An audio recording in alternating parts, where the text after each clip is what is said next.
जय हिंद साथियों, स्वागत है आप सभी का शाइन वाईटी क्लासेस में। हिंदी शॉर्ट हैंड की प्रैक्टिस डिक्टेशन 100 शब्द प्रति मिनट गति से डिक्टेशन 5 सेकंड में शुरू होगी। स्टार्ट।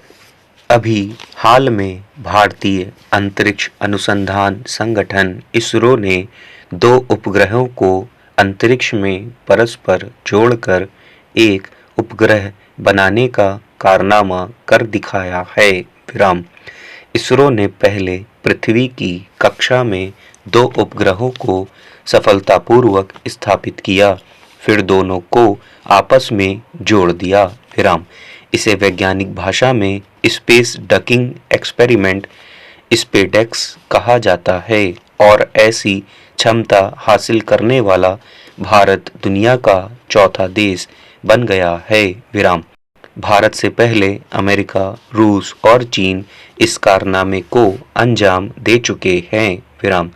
भारतीय वैज्ञानिकों की यह उपलब्धि इस मायने में महत्वपूर्ण है कि उन्होंने सीमित संसाधनों और अपनी क्षमता से खुद का डकिंग मैकेनिज्म विकसित किया। विराम। इस बेहद जटिल और संवेदनशील तकनीक को अब तक कामयाब देशों ने भारत को नहीं दिया था। विराम। इसीलिए इसरो ने इसे भारतीय डकिंग सिस्टम नाम देकर पेटेंट भी करा लिया है। विराम।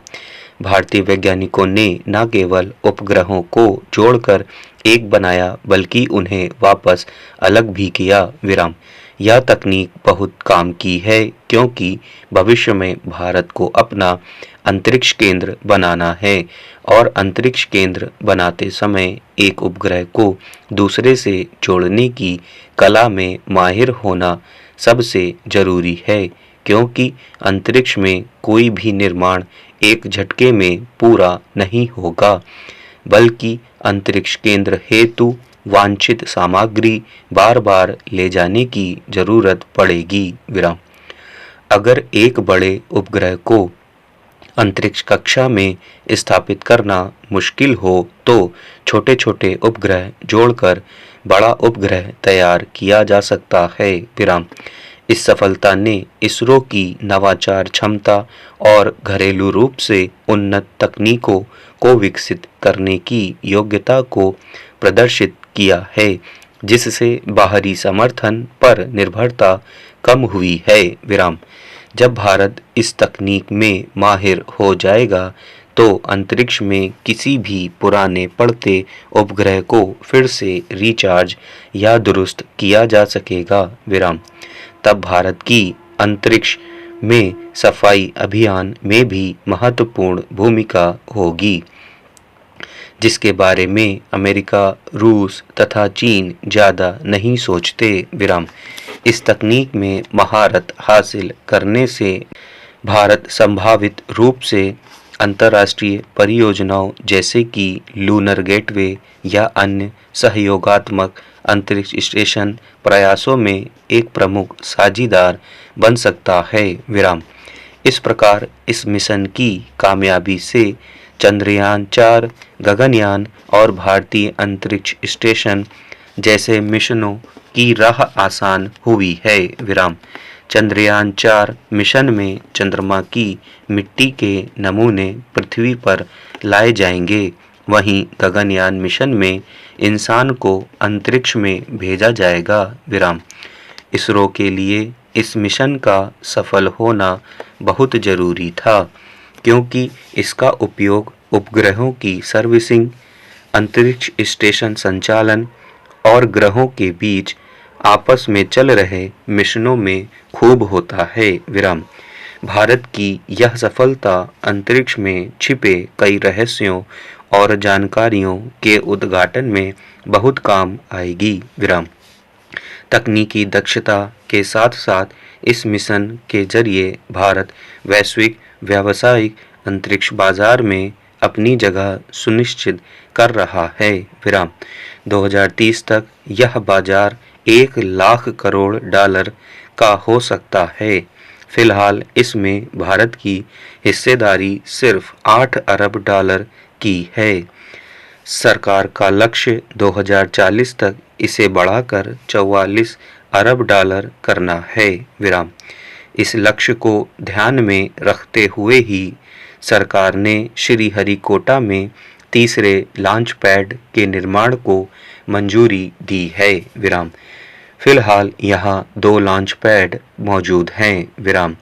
नए लॉन्च पैड को अंतरिक्ष क्षेत्र की भविष्य की जरूरतों को ध्यान में रखते हुए बनाया जाएगा। विराम। इससे भारत अपनी जरूरत के मिशन को अंजाम देने के साथ साथ विश्व की मांग भी पूरी कर सकेगा। पैरा।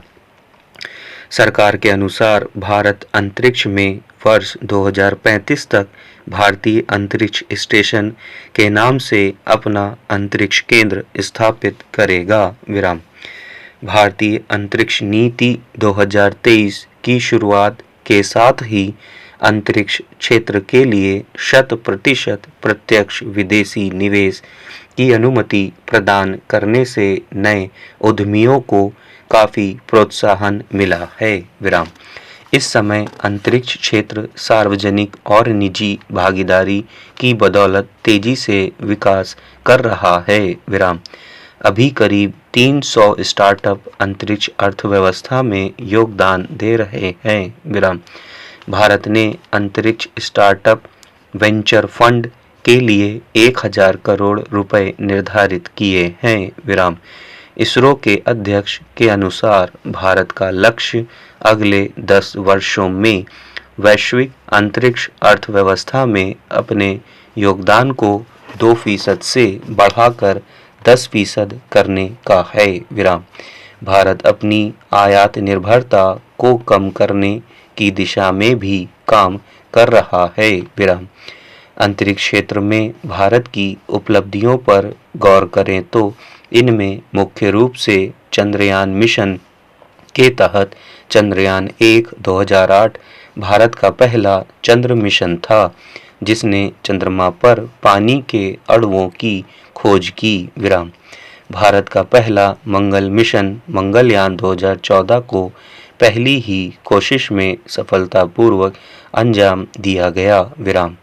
कम लागत के इस मिशन ने भारत को मंगल की कक्षा में पहुंचने वाला पहला एशियाई देश बनाया। विराम। उसके बाद चंद्रयान 2 2019 के तहत ऑर्बिटर, लैंडर विक्रम और रोवर प्रज्ञान शामिल थे। विराम। 23 अगस्त 2023 को चंद्रयान 3 2023 के तहत भारत ने चंद्रमा के दक्षिणी ध्रुव पर सफलतापूर्वक लैंडिंग की और इस प्रकार ऐसा करने वाला पहला देश बना। विराम।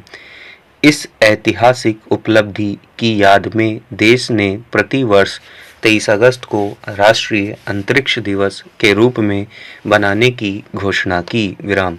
इसके जरिए भारत सरकार ने भारत के अंतरिक्ष मिशनों की उल्लेखनीय उपलब्धियों को उजागर करने और देश के युवाओं को प्रेरित करने के लिए 1 महीने का अभियान शुरू किया। विराम।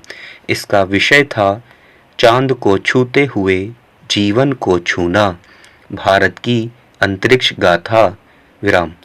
इसरो ने 16 अगस्त 2024 को अब तक के सबसे छोटे सैटेलाइट लॉन्च व्हीकल D3 की तीसरी उड़ान के जरिए ESO-08 और SR-0 उपग्रह का सफलतापूर्वक प्रक्षेपण किया था। विराम।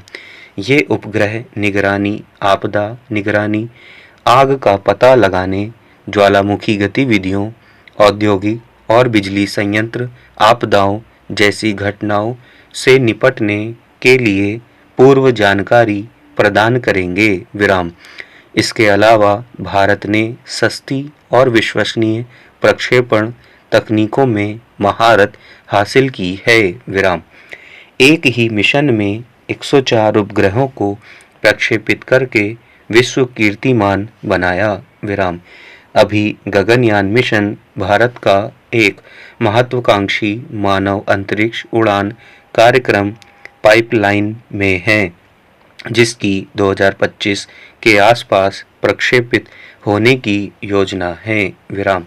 इसरो ने स्पेस मिशन का 2040 तक की रूपरेखा भी तैयार की है और उस पर तेजी से काम हो रहा है। विराम।